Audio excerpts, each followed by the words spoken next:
tụi nó nữa tụi đu nó hứa tròn tròn tụi cũ nó nhớ họ biết lúc trả tua tròn đầu ho tụi nó nên bà sẽ sai ở tụi nó đầu nữa đồ tạ xịn nó ôi đầu kia thì con này bỏ nó nữa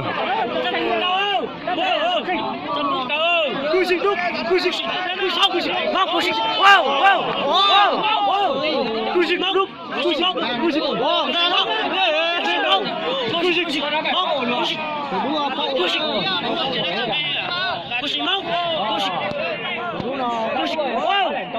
mua lỏng lỏng là cái cú kia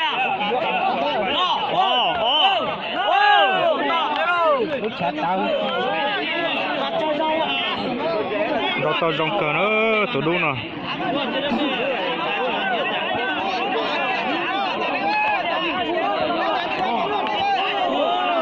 ô pro dạng đọc cờ nữa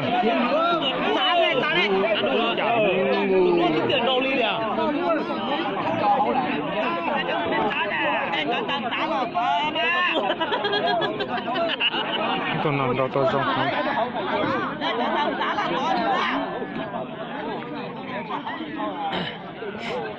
xin chua thông một xe á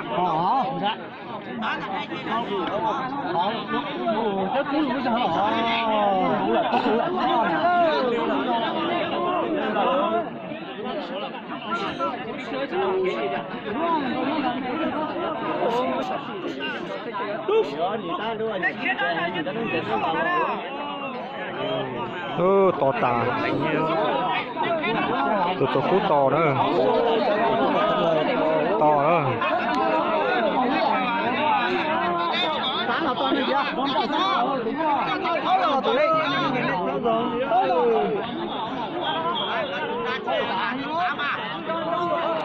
tụi cú nhon đặt bé tụi nữa tụi đu nhon nè nhon lút chán nè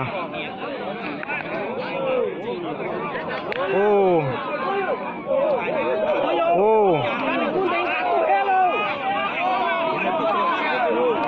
ô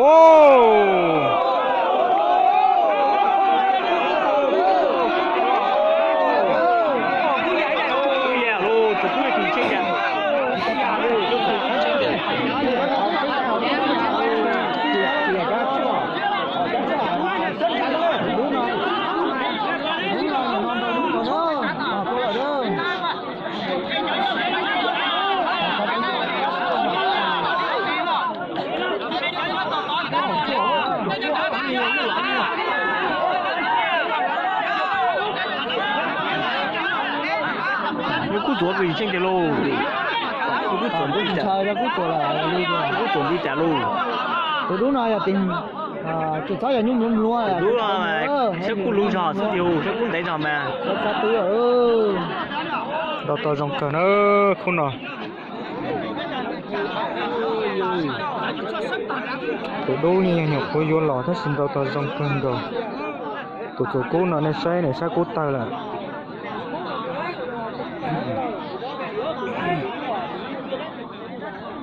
Tụi đứa này là tụi đang khía là tụi khía tiền đó, khía chỉ tiền tài chính nữa. Tụi nó trả cơ.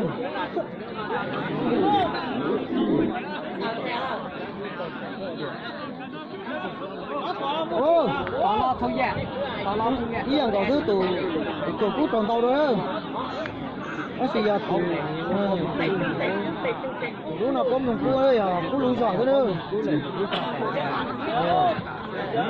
Đứa nào đồn đại chắc tao đó.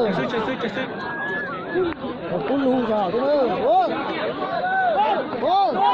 Nhớ tụi cú kia đó. Gì kia đó. Tụi cú xứ kia là nó nên bỏ khăn nó. Có tuần đầu tôi dùng cơn gầu, bây giờ ba xe một trâu lượng ba đô nữa.